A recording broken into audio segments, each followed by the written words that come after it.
Bonjour à toi, je souhaite mettre à disposition le suivi de portefeuille que j'ai créé gratuitement. Si tu trouves que le travail est cool, tu peux me mettre un pouce bleu.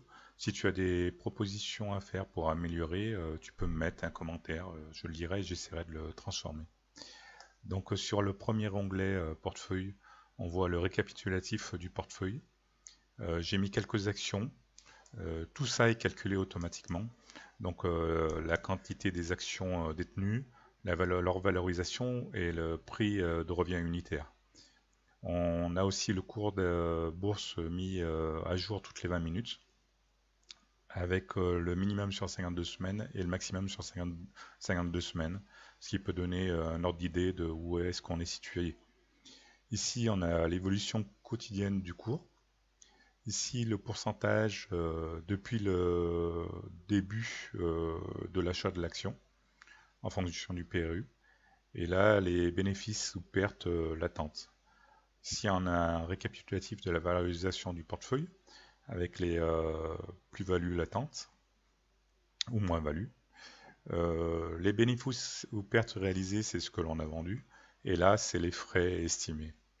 Pour arriver à ce résultat, il faut passer par le carnet d'ordre qui est ici. J'ai besoin que tu me remplisses dans la partie jaune la place boursière.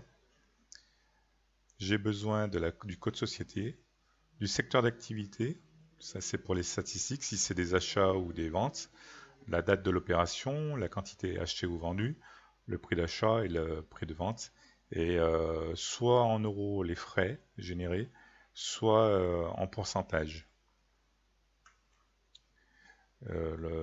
Comme c'est un Google Sheet, il faut absolument mettre des virgules et pas des points pour que cela fonctionne.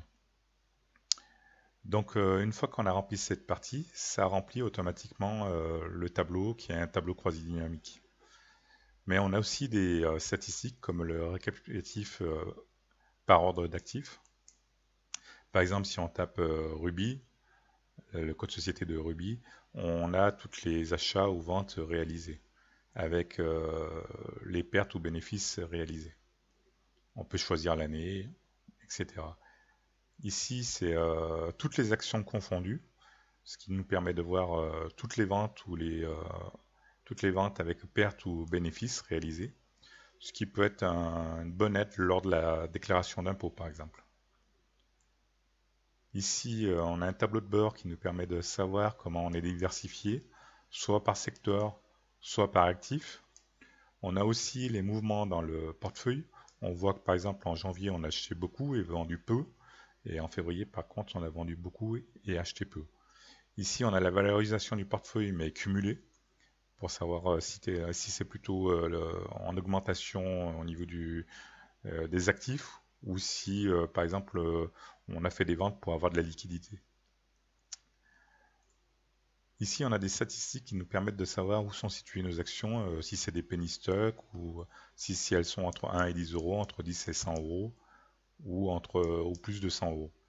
On voit que majoritairement, j'ai acheté virtuellement des actions entre 10 et 100 euros. Ce qu'on peut voir sur ce graphique qui est intéressant, c'est le PRU actuel par rapport au prix du cours actuel, par rapport toujours au maxi sur 52 semaines ou au mini sur 52 semaines. Par exemple, sur BNP Paribas, le cours actuel est très proche du maxi sur 52 semaines. Donc on peut se poser la question, est-ce que c'est le moment de vendre? Pour arriver à tout cela, donc il faut simplement remplir le carnet d'ordre. Donc j'ai besoin du code boursier, par exemple EPA. Il va trouver le code correspondant, c'est Ronex Paris. On va par exemple faire une vente sur Ruby. Donc le code société RUI.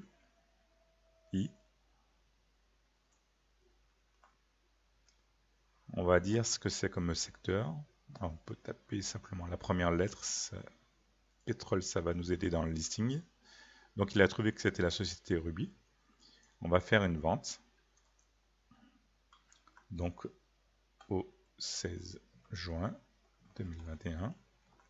Et on va vendre les 100 actions à 42 euros 0,8 avec des frais à 0,5%.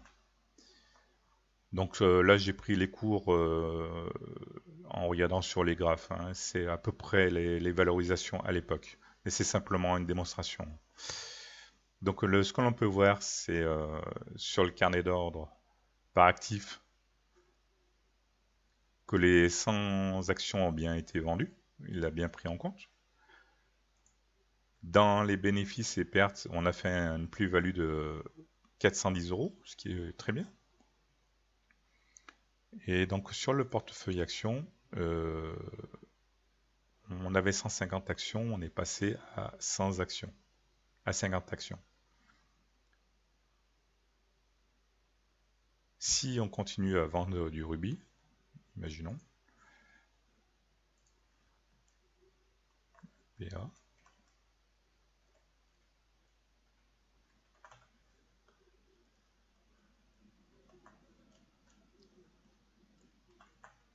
on continue à vendre, toujours aujourd'hui, puisque on veut solder toutes les actions que l'on a, à un cours toujours au même.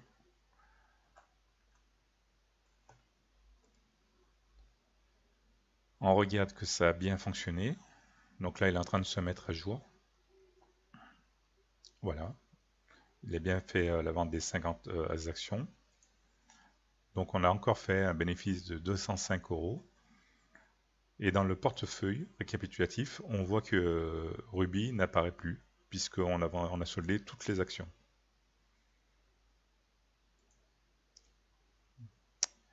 J'ai fini ma démonstration, j'espère que ça peut t'intéresser. N'hésite pas à mettre un pouce bleu ou mettre des commentaires, ça peut m'aider. Merci, ciao!